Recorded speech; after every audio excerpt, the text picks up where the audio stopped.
I'm going to share about 2 case studies through what I call a tale of 2 cities today. First of all, let me kind of give you an introduction to the novel itself, yeah? Charles Dickens. Before this preparation, the only thing I knew about Charles Dickens was Oliver Twist. I think all of you know that, right? Made popular by the musical and the movie, right? The little kid to say, "Can I have more?" And that was as much as I know about Charles Dickens. And when I started preparing this, I got kind of excited again and dug into this particular novel, which was written in the mid-19th century. And here's the opening statement, which I think some of you may, even though you may not have read this, it may be a familiar phrase to you. It was the best of times. It was the worst of times. It was the age of wisdom. It was the age of foolishness. It was the epoch of belief. It was the epoch of incredulity. It was the season of light. It was the season of darkness. It was the spring of hope. It was the winter of despair. We had everything before us. We had nothing before us. We were all going direct to heaven. We were all going direct the other way. You know, this is one of those profound statements that remain timelessly true. Do you agree? Regardless of where humanity is. Because it represents this perpetual struggle humanity faces between good, evil, black, white, etc., etc. So it's really interesting that the whole novel starts with this idea to put us in this constant sort of tension state, to help us always walk that path with this awareness that there are these forces at play. Because unless we are able to realize this, we might be blinkered to think that the world is great and we just get on with business as usual. So I thought it was very apt to start off with this sort of a statement to put us in the right frame of mind when we talk about buildings. The 2 cities that I'm going to talk about is Singapore and Pittsburgh, okay? The 2 case studies that I'll be sharing about are from those 2 cities. So let's start with Pittsburgh, which I have spent the last 14 years before returning to Singapore last year. And this would have been the photograph, the conditions of the city in the 40s. And all due to the industrialization, the steel making that went on. And in the middle of that picture at the bottom is taken in the afternoon. Those were the conditions. The sacrifice of the environment in the name of development and progress. Today, it's like that. So in a mere 30, 40 years, Pittsburgh has completely transformed. From the time when it was first chartered as a village in 1759, which, by the way, is very close to where Charles Dickens' novel started. His novel started in 1775. That's where the story started. And in 1907, it was the 6th largest city in the USA, with a population of just over 500,000. Today, it's shrunk. You see the little graph at the bottom. We are down to about 300,000, and it's ranked around the 60th in terms of scale and size. This is looking at downtown Pittsburgh, at the confluence of the 2 rivers, and in fact, it's called the 3 rivers. The Monongahela on the right, the Allegheny on the left, that join together to form the beginning of the mighty Ohio River. The Ohio River starts here, right, at that joint. You can begin to see the greenery, the air quality, and this was taken by me on one of those good days that I was landing back in the airport. It's really amazing place. The other thing to notice that Pittsburgh is a great sports town. They are diehard fans for the Penguins and the Steelers, right? And so on. So there are lots of stadiums in there. And this is the view looking the other direction. In the foreground is Carnegie Mellon University. It's where I have spent my life the last 14 years. Again, you can see a lot of greenery that have been reintroduced back into the city. And this is looking back to the city in the far end there. Pittsburgh has been voted 6 times the most livable city in the US since the year 2000. And according to a report by Grosvenor, a privately owned property group, Pittsburgh's ability to adapt to the rise to rise above those challenges that we saw in the early days makes it the 5th most resilient city in the world. And this is just by the Grosvenor folks who does this kind of ranking. So it's also not, besides the fact that it's cleaned up its act, it's also able to do very much so in terms of building resilience and livability. Now, that's when Mr. Trump made that statement as he proclaimed pulling out of the Paris Agreement. Some of you must have heard it or may have heard it. He made that statement and said, I was elected to represent Pittsburgh, not Paris. And our mayor, Mayor Bill Petudo, immediately reacted. He said, I was outraged that the president would use our city as a comparison. What Mr. Trump said is what we would call an alternative fact, because 80% of Pittsburgh citizens did not vote for him, and I was one of those 80%. So in his world, it's just an alternative fact, right? Only 20% voted for him. And the only connection between Pittsburgh and Paris is the letter P. That's the level of association that the President of the United States can make. So there is a lot of energy that's going on in the city to make it what it is today and continue to be moving forward. Now, Singapore has similar. This is Singapore in the 40s, right? The river, it was like that. It faces a lot of those challenges, like Pittsburgh.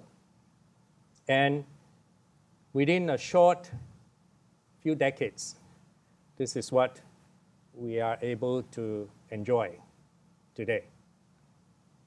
And I'm glad to be able to be part of this sort of growth and development since joining NUS in 1984, when many of you were not born yet, and being in NUS and contributing to the education, research, and also projects, demonstrative projects, over 20 years.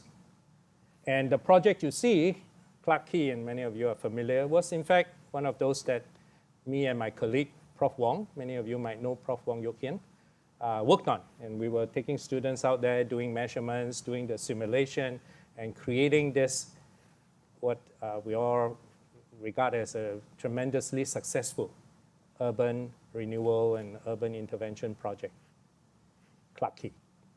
So we're very glad to have that. So what are some of the commonalities then between the two cities? And you should see the most livable cities, as I said, Pittsburgh have been recognized, and so is Singapore.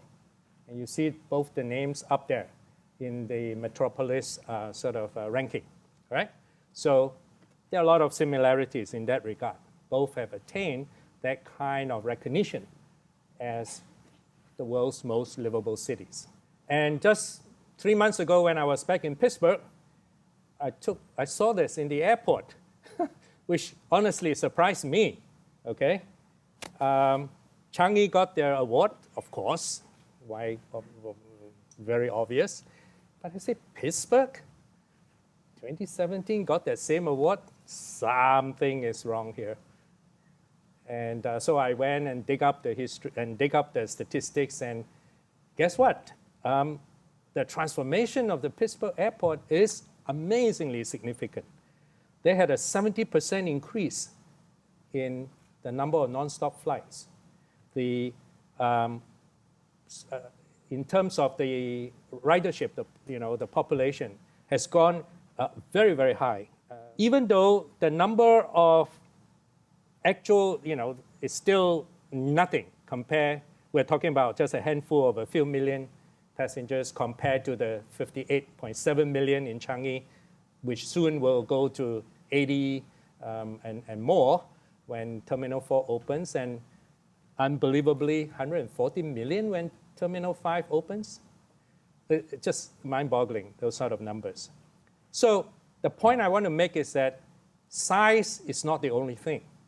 It is what we do in that particular context, using the same sort of principles, the same sort of approach that can, in fact, be applied to those very different climatic, social, cultural conditions. The goal remains the same. How can we make life better? So when I went to Pittsburgh, at that time in the 80s, when I went for my PhD, it was very difficult to convince my boss at that time to send me to Pittsburgh, because it was those conditions. You say, Pittsburgh? Why do you want to go to Pittsburgh? And it didn't help that I got admitted to Harvard and Berkeley. And I decided, I really want to go to Pittsburgh, to Carnegie Mellon University. It was a tough sell. But I'm glad the boss saw my genuine passion of wanting to be at the place where things are just in that transition. I don't want to be in a place that kind of more or less is already established. I want to be in the kind of new grounds, breaking new grounds. And at that time, it was building this intelligent workplace on top of a 1900 existing building. We were just in the process of designing that building. And so I thought that was the greatest opportunity, and learned a lot during the design process about modeling, energy simulation, et cetera, et cetera, et cetera. And that building was built. With that, plus many other things, we were able to, over the 10 years, since I went back as a faculty, as a professor in 2003, I've been working there over the last 13, 14 years. We worked very, very hard to continue to push the frontier of R&D in advanced systems and energy efficient design, that finally we had a major breakthrough when the National Science Foundation recognized us. Now remember, we are in the School of Architecture. And that was a major, major breakthrough. It took us 10 years to get there, to prove that architecture does not only mean the arts and the humanities. It can also and must necessarily embrace science and technology. And so our graduate programs are STEM certified: science, technology, engineering, and math. So that was a major breakthrough. Took a lot of hard work. What is the fundamental principle, before I dig into the case study themselves, is this concept. I've shown this many times. It remained relevant.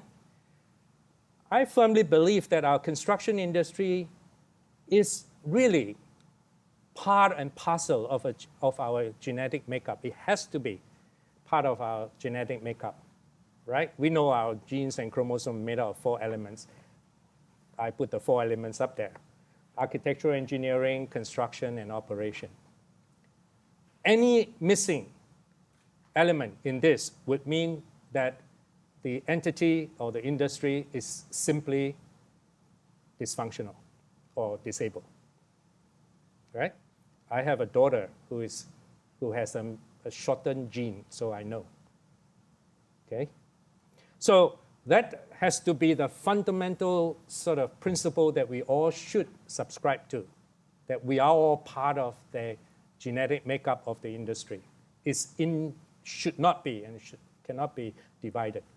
And then there is the process that we are all very familiar with, right? From design, construction, commissioning, and operation. The program that we ran at CMU is called Building Performance and Diagnostics. For 30 years, building performance is now strongly established, but the diagnostic part is still emerging. And the diagnostics is important because we really need to now begin to evaluate, measure, and verify that we really got what we wanted, and not just walk away after it's built. That, I think, has to be the motivation. So from there, we have a framework that has been used and will continue to remain relevant regardless of the technology, and that's important. You know, technology will continue to emerge and evolve, but the fundamental principles why we're doing what we're doing should not change, okay?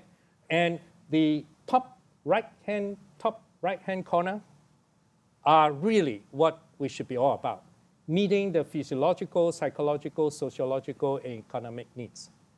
This concept is now 35, 40 years old. We have barely touched that corner in terms of serious R&D. Barely touched. We do a lot on the systems, yes. We do very, very good air conditioning system, very good COP, et cetera, et cetera. But we may not have done as well looking at those top right-hand corner. In the run-up here in Singapore, after I came back from my PhD, this was one of our very first examples that we were had the privilege to do, working with Dr. Cheong Koon Hin, if you know, right? HDB CEO. At that time, she was in URA, one of the directors. So this building was being conceived, and we were helping her with basically preparing the entire concept of total building performance and diagnostics into the tender document. This was a design build. And then we helped her and her team to do the assessment and evaluation. And there was the first time, as far as I know, that we were able to convince everybody that the lowest tender did not meet the requirement in a very objective and scientific way, which is unheard of, as far as I know. It's very difficult to defend that, right? But we set it up in such a way that we were able to demonstrate that it did not meet the requirement, regardless of how cheap it is. So that was the first lesson that we learned, and it was proudly presented that this was, in fact, the first example of the reality of total building performance. We were just there for a DP's 50th anniversary. I mean, I'm still very pleased. I walk in there and everything is still working very well. So very happy with that. And we also got, by the by, the ASEAN Energy Award for the first time. Not bad for a novice. For the first time we did this, and we got that Energy Award. Then the vision grew bolder, stronger, and we got involved in the National Library project. Just very quickly introduce how we got involved, or I got involved. I don't know Ken Young at that time, Dr. Ken Young, who is the architect. We all come from the same hometown, KL, but I've never known him, at least not worked with him. He has written many books, I think you all know, about bioclimatic and skyscrapers. And that book came out around in 1998, 97. The Singapore Institute of Architects asked me to write a book review for the SIAJ, the journal, which I did. And I spent quite significant time looking at that book and wrote a review. And in that review, I really praised and commended Ken for his vision, for a tremendous sort of passion that he has for pushing for green, sustainable, ecologically driven design. Absolutely way ahead of the game, way ahead of the time. However, I also said, by the way, you should leave the building science to somebody else, because there were things in that book that were all questionable. And Ken is very gracious. He replied into the SIAJ and apologized, which was, I thought, very gracious of him. And then he said, he gave a bunch of reasons, the constraints of practice, et cetera, et cetera. And then, but his last statement was, Professor Lam is a bit harsh on me. He kind of reviewed my book as though it's a PhD thesis. And I thought to myself, well, he is Dr. Ken Young, after all. I don't think I was overtly harsh. But anyway, so that's how we kind of met. A few months later, he called me up. He said, Khee Poh, do you want to work with me on a library competition? So I thought to myself, I said, uh-oh, here he is trying to test me out and see whether am I just an academic armchair critic who really can't do anything. So I took up the challenge, formed a team, and the rest is history because we won the competition. And at that time, this was some of the motivating factors, right? The sort of declared conditions of what is happening. There was a shift in the economic base from industrial to information, government building program directed at educational campuses and libraries to build the knowledge industry, very, very important. We were just talking about it just now with Mr. Koo. And then adding a cultural layer to the urban mix, which previously emphasized shopping and eating, which is, of course, and continue to remain the nation's pastime. So that's the sort of background. And then the competition brief was really very telling because, I know we all write briefs and we see all kinds of briefs, but there is a very, very genuine effort to come up with this because there was very widespread consultation with the people in society to come up with this set of requirements. There were a lot of surveys, a lot of workshops and soliciting feedback and so on. So there was a real genuine attempt by the library board to represent the people in this national icon. So, and we, of course, are very excited to do this. And actually, we thought, boy, this is a stiff competition. And we did have very stiff competition from brand name architects all over the world. And we are just the local boys, local. It was a long shot, we thought. However, I mean, we did the usual, all the rendering that architects would typically do. Now, remember, this is 1998. This is almost 30 years, 30 years, right? 1998, 20 years ago. 20 years ago. So everybody does this, and there's nothing, rendering. And this rendering has become even more amazing nowadays, right? You have this fly-through virtual reality, et cetera, et cetera, et cetera. But one thing that distinguishes our team, and this was told to us by the CE, was this. We actually, at the competition level, did an entire building energy simulation model. And we did the airflow model. Ken was big time on his garden in the sky concept. So we did lots of simulation about airflow. I tried to ask him not to draw those magic arrows. I call them magic arrows. But he said, no, I look nice. Huh? Yeah, okay, look nice. But they don't work like that at all, okay? But what does work is the CFD that we did, and I'll show you what those are in a minute, okay? So, but the point is that it is a holistic approach. And particularly the energy aspect of it, we've spent a lot of time. We did a survey of buildings at that time in Singapore. And of course, there's no other national library. We did sort of office buildings. And this was the cumulative performance at that time. All right, the percentage of cases, I think we measured, we surveyed about 100 over buildings at that time. Very difficult to get information compared to now, of course. And this was the performance curve. So we immediately were able to ask the client, so where do you want us to set the target? Remember, there's no green mark at that time, nothing of those stuff. So where do you want it to be? And the client said 175 or 178. Those two numbers were given and publicly announced. I told the client, I said, I can do 159 for you.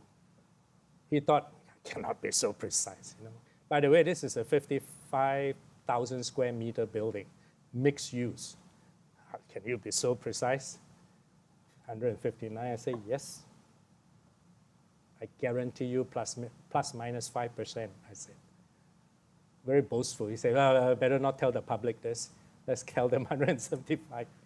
I said, fine, I can sleep, no problem. And there, well, we did that, and we did all kinds of, parametrics, different ideas. The client had a representative who is an architect. He wants to have his say about how the design should be. So we also simulated what he wanted to be. Not as good, as you can see. Much lower square meters because he wanted this, what they call plaza scheme at that time. And then we had the street scheme that you saw today. And we were able to get around 175 just to, meet what the client wanted, but this alternate scheme really didn't work. What is the trick? Why am I so confident? Why are we so confident that given all this complexity of use is the fundamental principle of zoning? This is so basic, but somehow it is a lesson that is hard to learn. I don't understand.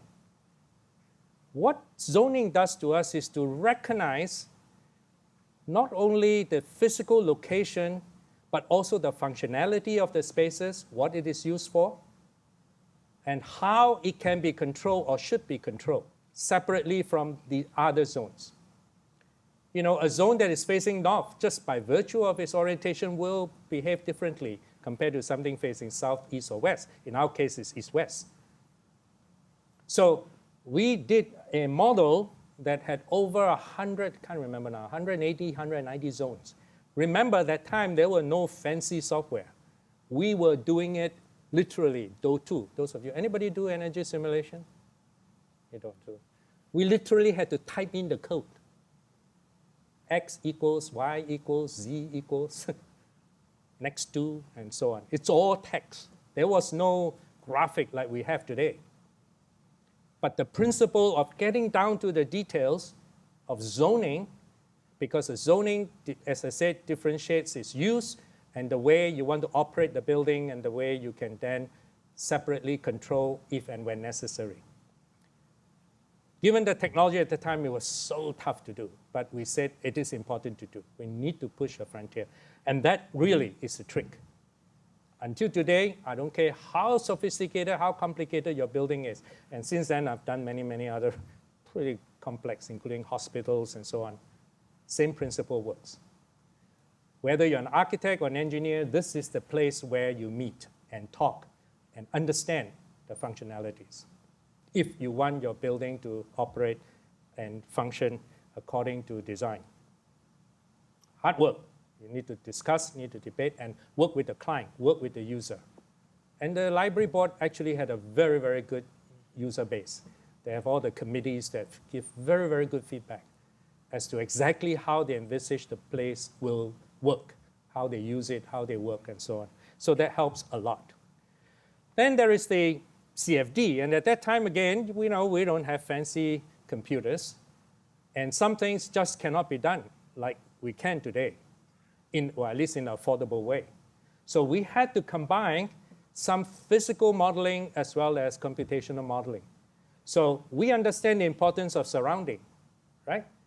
And so often in modeling in the past, people just do their own buildings. The site is like greenfield. I have seen a lot of those models. And those are all failed cases. So we need to do the surrounding, but it's very, very difficult, at least at that time. Now it's much easier because of computing power, affordability is much improved. So not an issue. In those days, we couldn't. So we have to use the good old empirical, physical way. Get the wind tunnel tested, measure the pressure points on the surface based on the surrounding and based on the profile, and then input those information into the CFD. That's how we augment the computational fluid dynamics. This is what actually happens in the building, not those magic arrows that fly all over the place. Okay? This tells you. I think all of you, or most of you, would have been to the podium, right? Right? It works, right? Everybody I ask, they say, yeah, it works. Well, it didn't happen by magic. There were a lot of work being done. In fact, at one point, this podium was originally much higher. It was 17 meters high. But then 1 year into the project, the drama center was introduced out of the blue. It was actually a 200-seater lecture theater. Became a 640-seater drama center with fly tower, which you see today. That came much later. And because of that, we have to keep dropping that underside, the belly. We call it the belly. And every time we drop that, we simulated again. And I told Ken, stop. That's it. Can't drop anymore. You drop anymore, it will not work. So we were tracking that kind of design decision making. And at one time, Ken wanted to, there are two bridges, right? He wanted to cover up the two bridges completely. Of course, I'm not the architect at that time. I couldn't criticize him on that one. But I did the simulation and said, no, it doesn't work. Because the amount of air, you see the top right, when it hits this big boxed-in bridge, would create such a velocity down at the bottom on the street level that lady's skirt will probably fly up. We were able to show that. Say, Ken, oh, by the way, it really doesn't look too good. It's so boxed in. Then he was convinced because of this. He certainly won't take my architectural sensitivity, right? He is the architect. But we are able to work together this way to come up with that right solution. And when it's right, it does look good, I have to say, right? So these are the things. And we talk about thermal comfort and so on and so forth. The CE was really hesitant. He said, Khee Poh, we need plan B, right? To aircon the whole place. I said, well, you can offer that, but I put my neck on the chopping board. It will work because we did all these studies to make sure that it worked. And of course, comfort is, again, a very localized thing, and we cannot simply take something from overseas like ASHRAE and then say it is applicable to us. So we also need to look at the Equatorial Comfort Index as a basis of evaluation. Yeah? So it's important not just to do the work, but find the right benchmark to evaluate the suitability of those data. So we did that. And we also did things like glare, because it's a huge glazing, right? Huge curtain wall. Glare is on everybody's mind, so we did very extensive glare. And one thing about glare, I just want to highlight this, is that glare is a function of where you look. It's not a generic thing. So you, as a designer, must look. Where are your occupants looking? And is that glare critical or not? And we did a lot of this study, and no building will be perfect. So we discovered that for 2 months in the year, in the southeast corner, in the morning between 9:30 and 11:30, there will be glare. I told the CE that. I said, sorry, I cannot be 100%. So the question is, are you able to accept that couple of hours in a few months or not? He said, now that you tell me, no, not acceptable. So we had shades inside. So those are the kind of support that we can give, right? Should give as a team. And of course, Ken has all this shading that he has, right? Now, as a supporting design or building science designer, I cannot tell him, I mean, I shouldn't tell him, but what I can give him is, given different heights and width ratio of the shade, how much percentage of savings can you get? So we plotted a whole bunch of this kind of design performance curves for him. Then he's able to say, oh, actually between height and depth ratio of the shade, it didn't make much difference. I can play with it. And as a result, you see those tapered, yeah? It's not just a straight shade, it's tapered. So even if it's tapered, more or less, it didn't make much impact because of this kind of performance behavior that we were able to generate for him. Very important point, okay? Then no good project ever goes smoothly. I don't know whether you all remember this, but it was disaster. For all kinds of reasons. They're the two partners. He was teaming up with Swan McLaren at that time. And Swan McLaren is no longer in practice, I think. So anyway, that was it. We all got fired. But the client retained us. And this time, we were the consultants to the client. We were not the consultants to the project. And as a result of Construction 21, many of you have remembered, I was also serving on the committee. The government decided to launch this. And one of the many, many recommendations was design build in those days. And so they looked around and said, oh, the library is still under design, so design build. So that's how it happened. So we became design build. Although, honestly, the design is kind of done. Okay? However, the contractual obligation now is shifted over to the tenderer. So we remain the consultant to the client to make sure things are checked. And there are many things that we continue to have to sort of create this knowledge transfer to the design build team. For example, I want to highlight a few things of the importance of integrated design. This, for example, when we did curtain walls, at that time, everybody talked about OTTV, or now it's ETTV, and that's about all. How the insulation value. Then after that, we have the lighting, right, the visible transmittance. But very little attention was given to the mullions, the actual frames. But we all know the frames play a very important role. So we make sure that performance of the frames are in the specs. And the consultants will kind of say, well, we've never done this in Singapore before. We only do it in cold countries.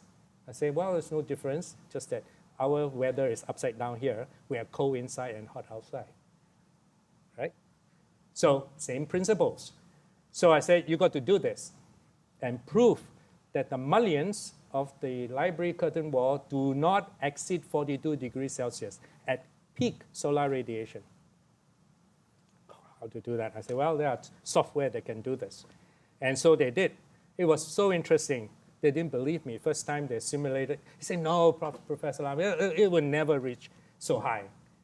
I said, believe me, it would, so high as in, I said, I've experienced mullions in Singapore that reaches 60 degrees Celsius on a very, very hot day. They said, no, it cannot happen. I said, it can. I've gone around touching things many times, okay?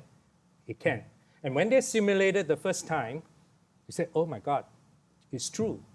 Some of those temperatures went up to 64 degrees, 62, 64.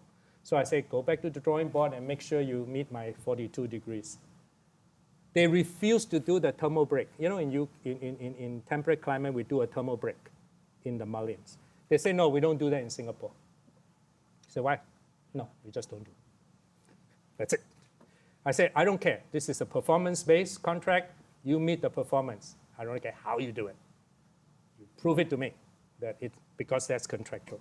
And they did. They modified the mullion configuration and so on and so forth, simulated, and got to that below that 42. So pass. That's one example. Lighting also. Make sure that we integrate daylighting with electric lighting. Right? How do we determine the zoning? We do the daylight calculation, get the zones right, so that the zoning for the dimming and controls can, in fact, be integrated and mapped with the daylight availability at different times. Why is this important? Because it has a direct impact on the energy, lighting energy component. My simulation is based on this as well as many, many, many other things. If these people get it wrong, my 175 or 159 will be wrong, okay? So every component has to be controlled. Great lighting designer, very, very creative, but have never done an energy audit of their lighting design, ever. He said, Prof Lam, we've never done this before. I said, well, this is the first time. They sent two very young lighting designers, two ladies, and I had to actually teach them. They were like students. I said, do it this way. Huh? Here's the spreadsheet, calculate the hours, and choose your lamp, and so on. And at that time, we set it at 15 watts per square meter, which is pretty good at that time. Now it's like nothing. Now it's 112, right? 1.2 per square foot. Then, And some have even reached 0.8 now with the LEDs and so on. So in those days, 15 was very good. And these girls came back and first simulation they did, first design they did was 29. I said, no go. Couple of iterations, they met the number. And that went back into the design. And here's a picture of the drama center, which was a great, it was a challenge, but at the same time, it was also an opportunity because for the first time, I was able to introduce floor-based ventilation, displacement ventilation, which is absolutely quiet and very, very comfortable. So we were able to do that here. So that was a nice opportunity. Now, architects, of course, will continue to work with the client to look at the kind of what the color looks like, how, you know, the shape and the style, and that's all very good. All the mock-ups that we do, but these are not performance-based mock-up. Yeah? These are just architectural mock-up. And Chris Chia is very particular about this, the CE. He said, I want the Honda Odyssey white. Honda Odyssey white. Okay, that was his white.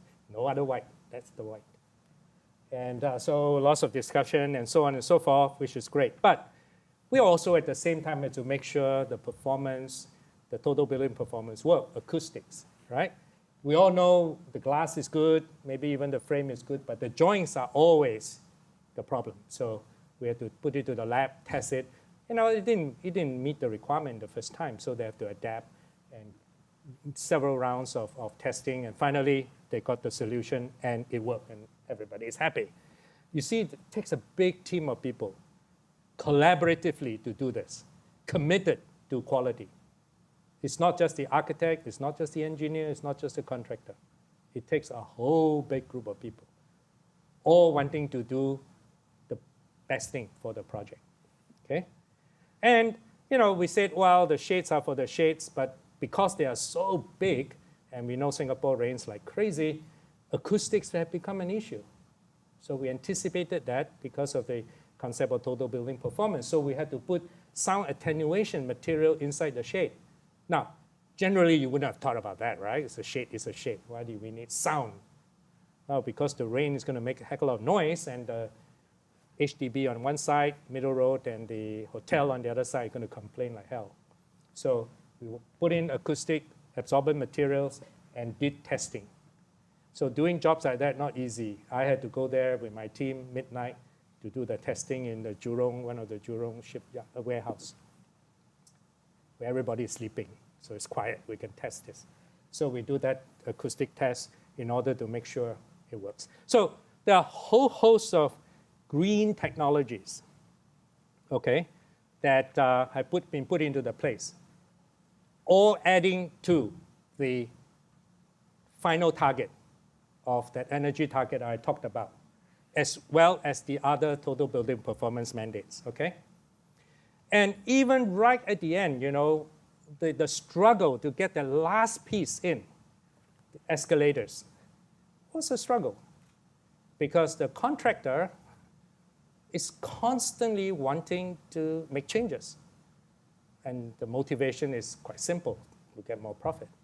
And the project, sorry to say to the contractor, he hasn't got much chance to vary things because it's so tightly sort of monitored based on performance requirement.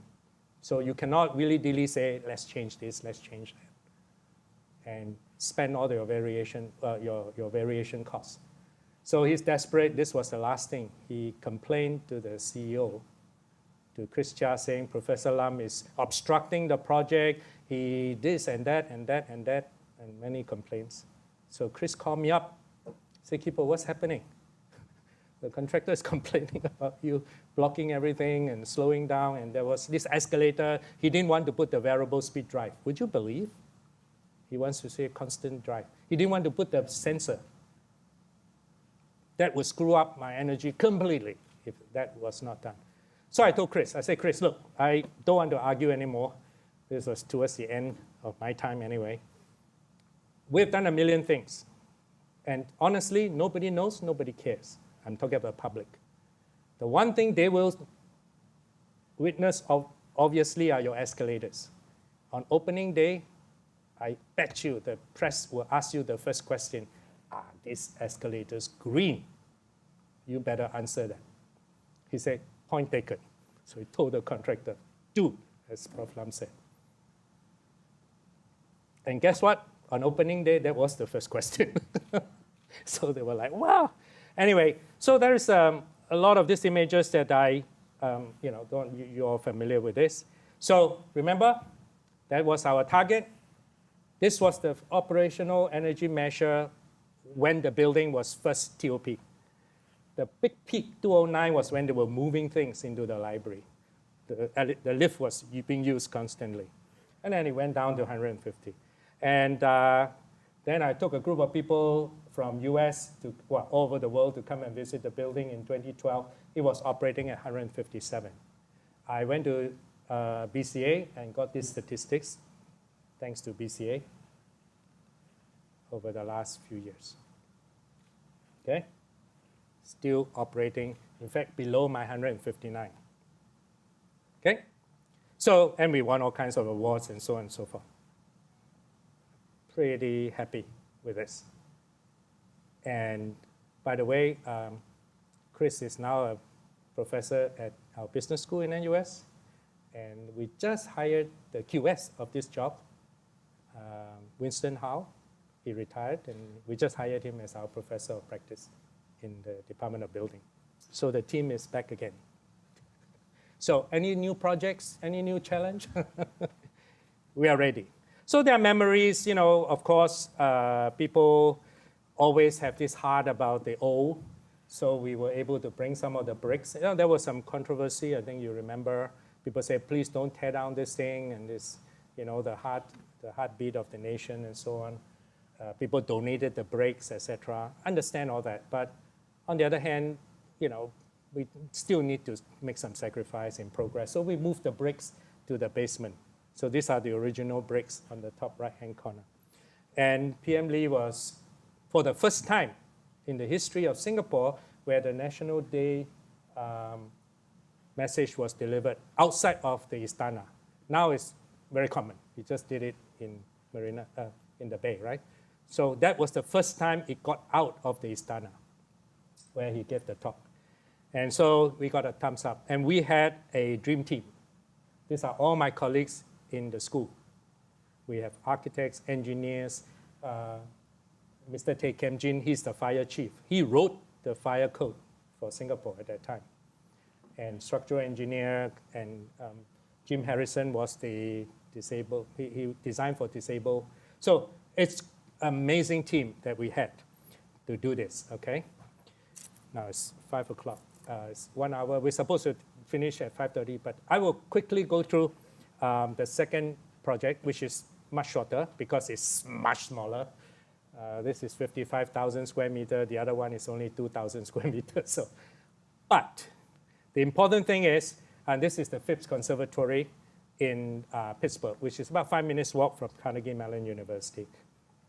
It was opened to the public in 1893, and it's a gift from the magnate Henry Phipps to the city at that time.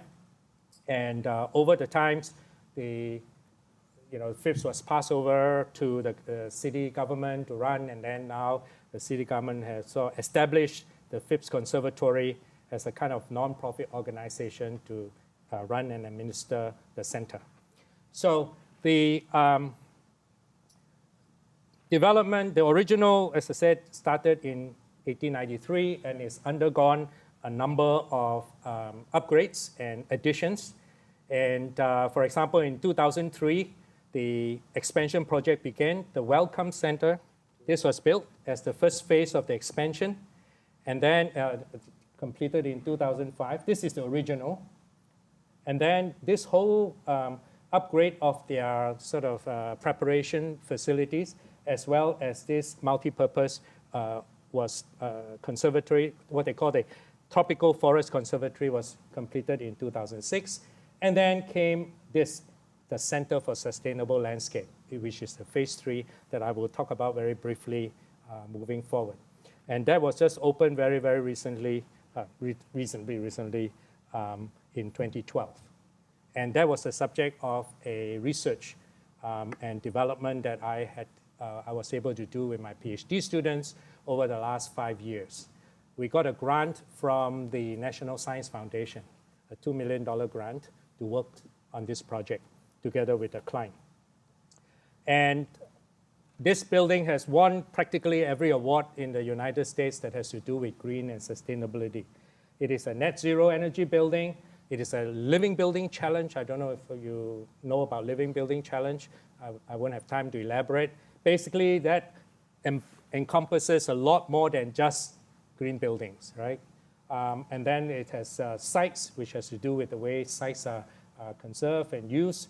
Then it was the engineering news record best project in 2013, Alliance to Save Energy, which is a kind of more like a government event that we won the Innovative Star Award. And then the WELL, which is the latest about wellness in buildings, and that was what we also won.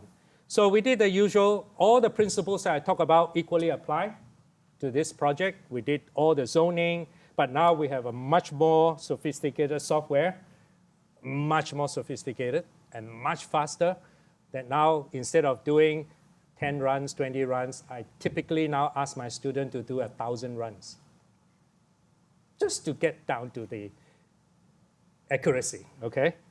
I have a PhD. Huh? So different kinds of scenarios design, we're able to get down to the 50 because of net zero. The amount of solar PV that we can have is only about 59. So we got to go below that to get our net zero. So we pull out all the stops in terms of integrated technology to get to that point. But the important thing now that we added to this process is the ability to calibrate the model, to make sure that the model is in fact real and correct after the building starts operation, okay? Everything in front is exactly the same procedure-wise as the library. Remember my life cycle chart? The part about learning is something really new. Not many buildings do that, right? Especially speculative development, you've got no chance to do that unless it is a owner-occupied. So this is owner-occupied, so we were able to do that. So we were able to collect data over the first year, second year, and calibrate the model.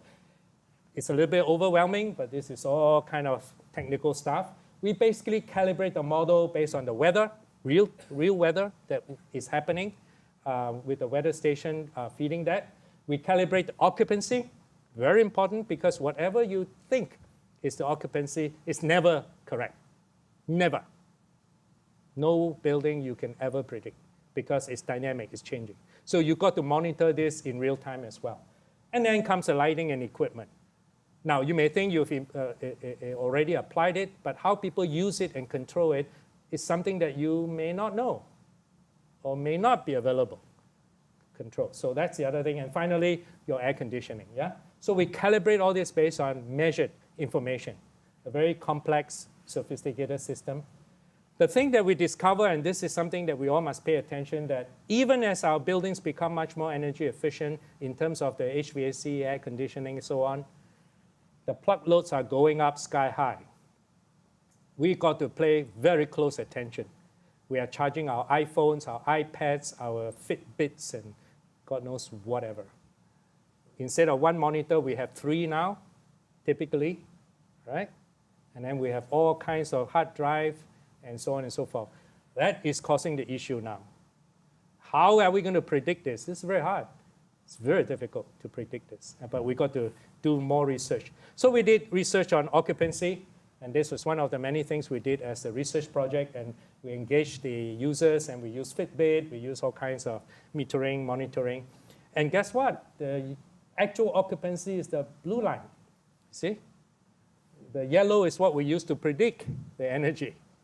Occupancy is like that. So if we don't adapt to this and control it correctly, it'll be all wasted. All the energy will be wasted. So these are the ground truth between what is real and what is sort of assumed. And we need to discover this continuously. It's not a one-time deal, okay? That's a technology we need to put in place. And there are more and more sophisticated controls, and data is coming out, and we can see this very fancy stuff. Dare I say, even architects can understand, because they're just so visual, yeah, that we can actually get the whole of this. And at the end of the day, this is our performance. So remember, this is what we designed. By the time we use it, we calibrate it, we were 6%.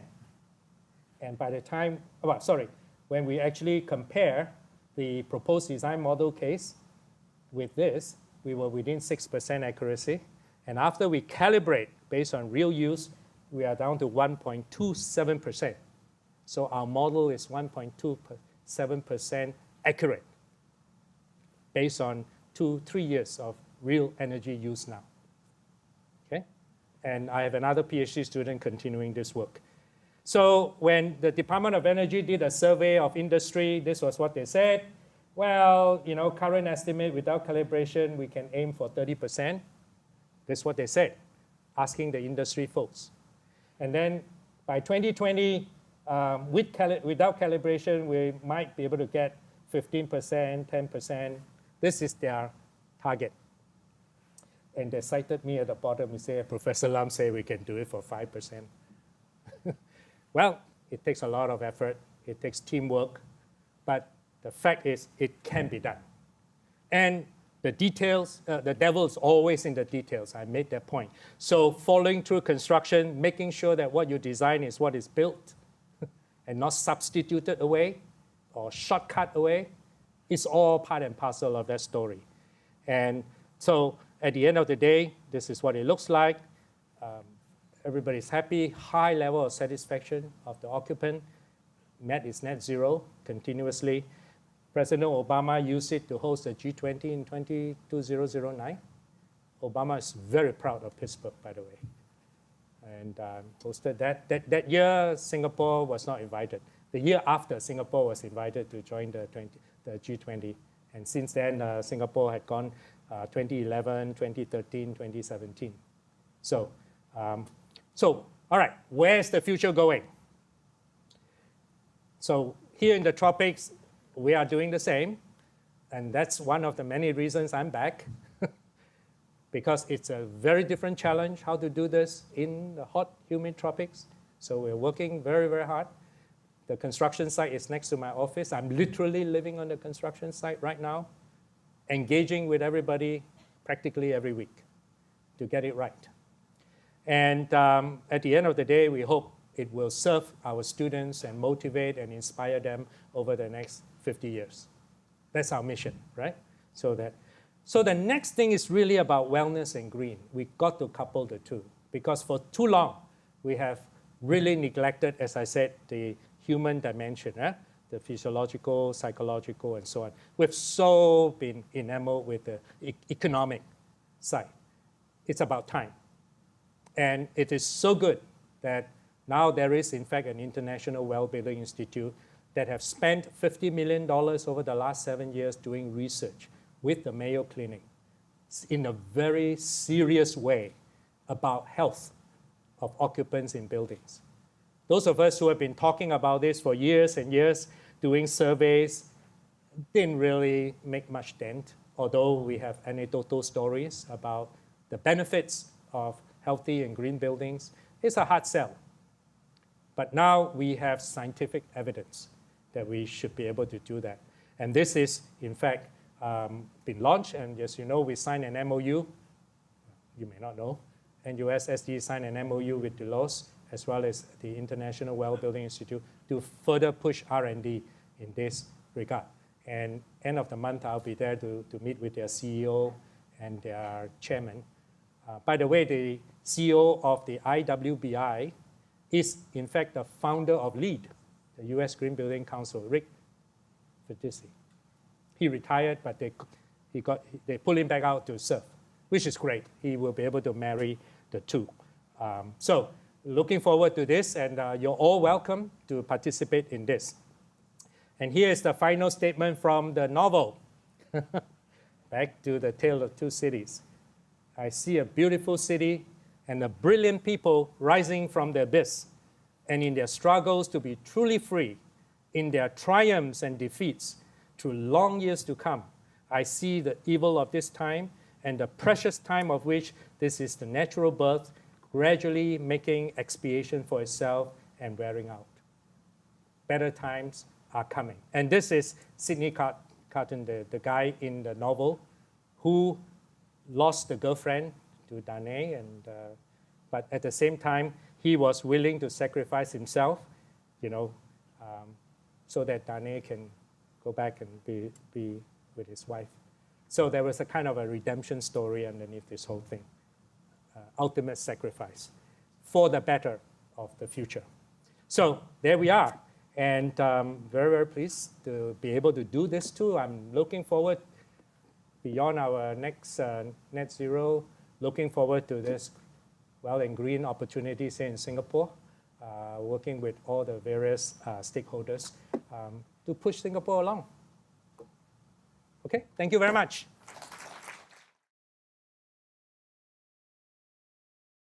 Earlier on, I think Professor Lam's presentation, one of the slides he mentioned about the National Library building. And also, the slide also showed that this building, NLB, was conferred the Green Mark Platinum way back in 2005. And it was also the same time that the BCA Green Mark was started. And we were very glad at the time because when we were conceptualized the Green Mark framework about how we can actually evaluate the building impact and performance. Way back in 2014 and 2013, we had no clue. But we actually modeled after several very well-established international rating system in the world to get us started. But we had a problem because we did not have any very good green building at the times for us to benchmark and calibrate our standard. And when the time we came to 2005, it was the right timing that NLB was just completed and were operating very well. So we approached the NLB and to say, hey, we had a green building rating system, we call it Green Mark, and we wanted to use this to do the evaluation and see whether how far can we actually use it to calibrate. So it was time that we, the first version of the Green Mark in 2005, and happened that, and it's very glad NLB building became our poster boy of our BCA Green Mark at the time. So it was 2005, so now it's about 12 years ago. It was the first edition where we had the Green Mark standard. Now today, the Green Mark standard is into his 5th editions and undergoing many revision. Many of these principles and the concept was what mentioned by Professor Lam about the daylighting, about modeling, about the CFD was probably at the time, 10 years ago, was not a common one. And today, we are very glad that the industry are embracing some of this performance design, high performance building design into more buildings in Singapore. And many of this industry or the company are actually taking on some of this knowledge and export the services in the region. Now, in view of the time, maybe I would just ask the very first question to Professor Lam. Prof Lam, you are now the dean in NUS. Yeah. Actually, I wanted to ask about the question of the green collar workforce, and particularly advice to those who are joining us in engineering and in architecture, and also to those who are thinking of joining the built environment industry. What kind of advice that you could give to them about, how can you excite them about the future in the area of green collar workforce? Okay. I think the first message that we need to convey to the students is that they cannot learn and later on practice in a silo way. I think I know it's easy to say, it's hard to do, because it's a very inherent system that we have, both in education as well as in the practice. By the way, I did a half-hour video, and I was asked a lot of questions by Joshua there. So go watch the video. I have a lot of answers in that. Okay. But the short of it is that we got to lay that first foundation that the students must open their mind to absorbing multidisciplinary input, okay? And begin to understand the need to cross those disciplines and be open-minded to learn everything and not just say, no, that's not relevant, I just want to learn this and get out with a degree. That is not going to help. So teamwork has to be cultivated from the beginning. So in the university, we're doing this now, right? There's a lot of emphasis of broadening the education base. You know, SDE, the School of Design and Environment, is a really unique setup in the world to have architecture and urban design, planning, architecture, and then we have Department of Building that has the, you know, facilities management and construction management and quantity surveying, all the way to real estate and finance and including industrial design. It's all under one roof. It's really unique. And we should and must capitalize on that here in Singapore. I keep making this point. You don't know how precious that is until you are elsewhere where there is such a struggle to have even two departments talk to each other. That's something that, as dean, I'm trying to do very much to convince my colleagues and then the students to take hold of those opportunities. So that's the direction.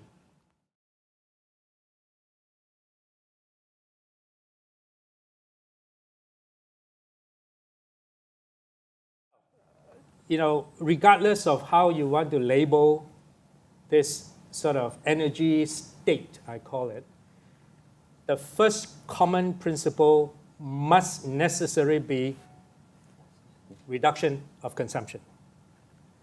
Whether it's going to be eventually net zero, net positive, or super low, everybody must drive that consumption down. There's no excuse not to do that. It's not a question of high rise, low rise density. There are solutions to those to drive that to as low as we can. Now, it's not just technology, it's also human behavior. So we've been focusing a lot on the technologies and the science, and we have neglected how to understand the interaction of people with our buildings. We just design things and expect them to relate to it. It doesn't work that way. So we need to bring the human dimension into this much, much more in order to even further drive down that energy consumption. Then we augment with technology, whether it's renewable or other things. Just a quick point about one of the technical sort of solutions about district systems. Today, district systems is still viewed as a mechanism to sell more, right? So that I can easily pipe it to my customers to cater for the various needs and use. I take a different view. District system is about balancing. It's about a conduit to optimize so that those who have can put in and share, those who don't have. And this is all spatial and temporal related, meaning it's space-time related. That conduit is the facility to do that sharing and optimization as a community. It's a very different mindset than simply facilitating more sale. If we think of it that way, then I think there are a whole new scope of opportunities to drive this so-called net zero or net zero carbon communities. But unless we are able to deal with it or understand it that way and deal with all the necessary, legal and codes and standards and the economics of it, it's going to be we will be limited to how much net zero we can do, particularly in a place like Singapore.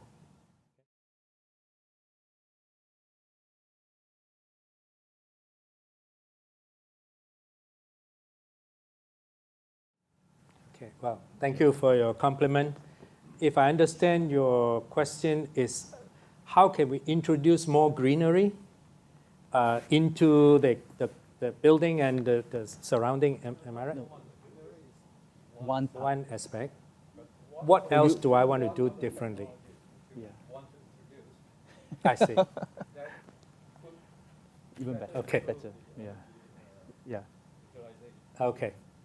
It's interesting. Good question. Yes. Anybody from ABB here? There was some, yeah, I was talking to some ABB colleagues who, the other day, and they were being tasked to go and look at the NLB because it's been 15 years. There's time to relook at the system, upgrade and refresh. And we met, and just off the cuff, he was saying, you know, Professor Lam, we went to NLB, you know, the client asked us to look what can be improved. He said, actually nothing. I say, really? He said, yeah, the system is still working. No need to change anything. I was really pleased that some of those ideas that we talked about, plug and play, adaptability, right, was kind of implemented in anticipation of changes.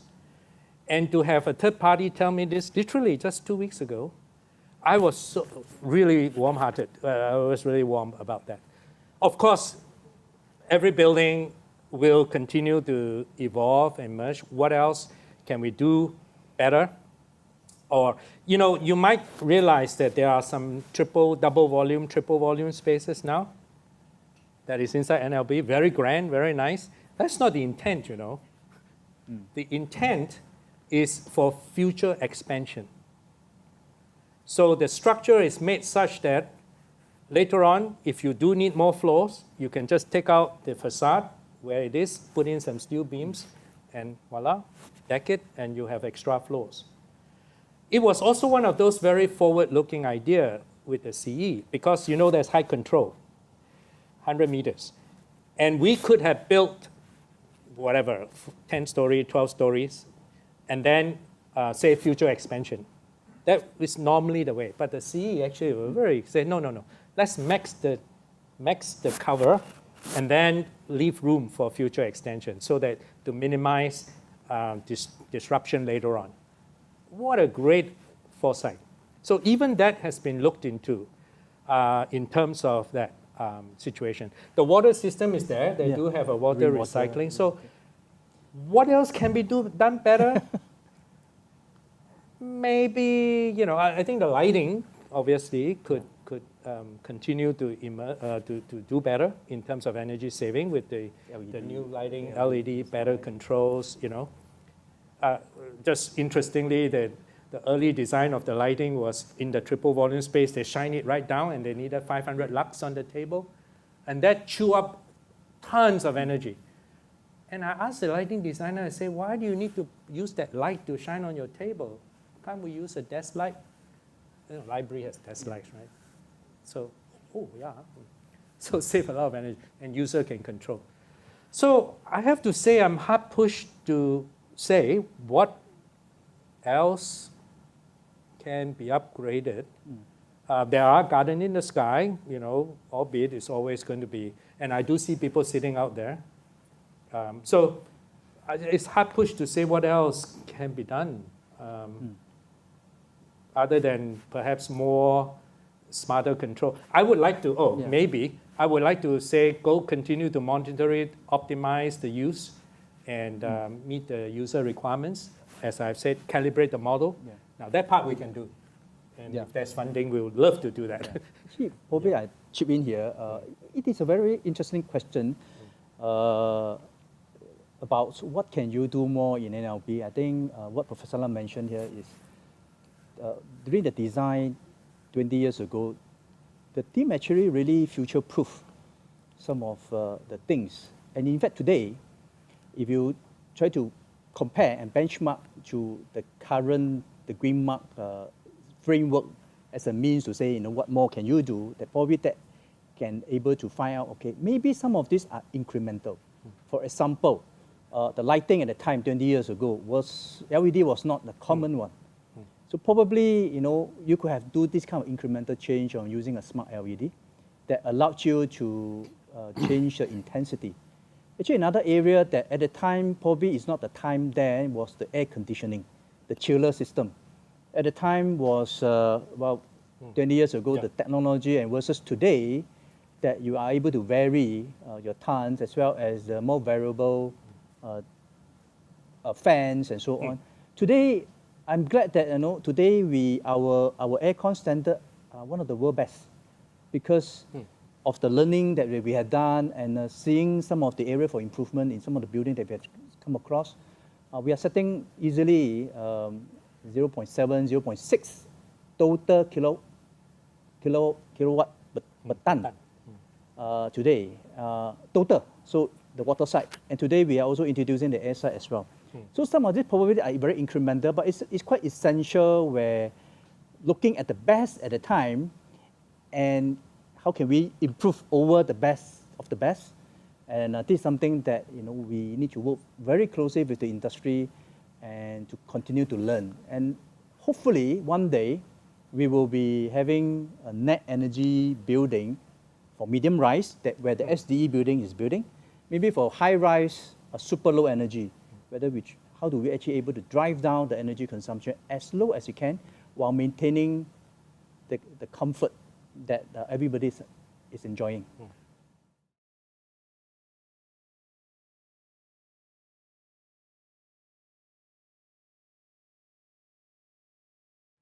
It's been, you saw the statistics, right up to now, it's still 140 in fact.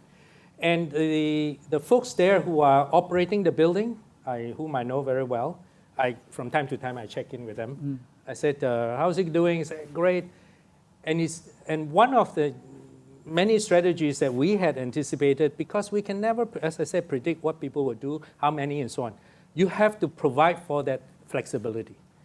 So now there's this big push to be healthy, don't take the lift just to go one floor, right? We designed for that so that they could turn off the lift and turn off the power without affecting everybody else. We zoned it that way, you see? That time, it was something we wanted to build in, and now they actually say, we turn off the lift, you walk, healthy for you. That would save a lot of energy instead of one person going up and down, So things like that. Again, we, as Jeffrey said, future-proof. We thought about all this as much as we can with the support. By the way, that building, and I got confirmation again from Winston, is at that time the cheapest government building in Singapore. I was surprised. He said, it's true, it's true. He said, it's true. And again, this is my reading of it. One of the fundamental, and this is me explaining this, may not be true, is that there is hardly any variation orders. Because we designed it, we tested it, everything was upfront. No surprises. Not for the lack of contractors trying to do things, right? But time and again, because of the upfront statement of performance, you either meet it or not, whether you want to do alternative. I learned this lesson when I was a 27-year-old architect. They always bluff you, they say, oh, can save money. Then when you get the bill, wow, oh, you have to restock. We have to transport this and that, and then GST, Before you know it, net zero. And we got an inferior product. Sounds familiar, huh? I learned that in UK, by the way. So these are the things. So because of the minimal variation, we were able to contain the cost. So no surprises. But in buildings, that you heard a lot of this, and when you run out of control, people want to sell you the bells and whistles, even though you may not need it. And that's something we need to be very clear about moving forward.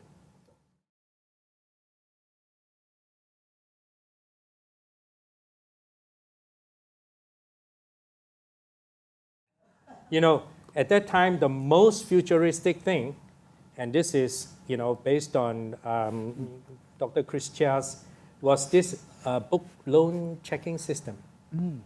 Where you can drop the book and it scans and it returns. RFID. The book drop, the RFID. Dr. Chia is a PhD in computer science. I don't know if you know that. So that is the automation, if you like, introduced back at that time. It's state of the art. But when you say other robotics, like robots moving around shelving books, well, yes, that's the future. Well, yeah, maybe, can be, like the way they are cleaning Changi Airport. I absolutely think it's feasible.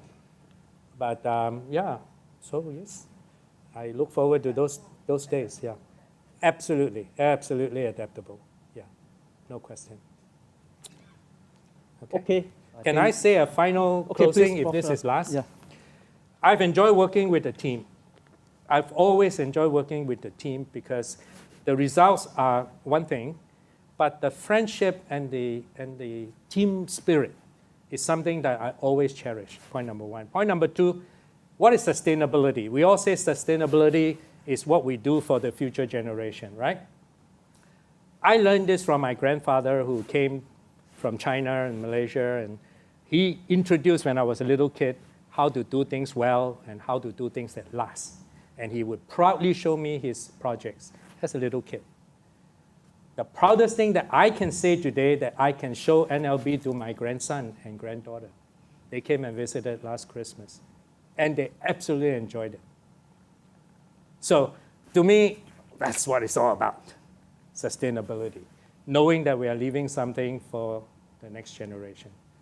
That I'm most proud and most satisfied, in addition to all the friendship that we've made over the years. Thank you all very much for coming and for your support. Can you join me to thank Professor Lam? Thank you very much.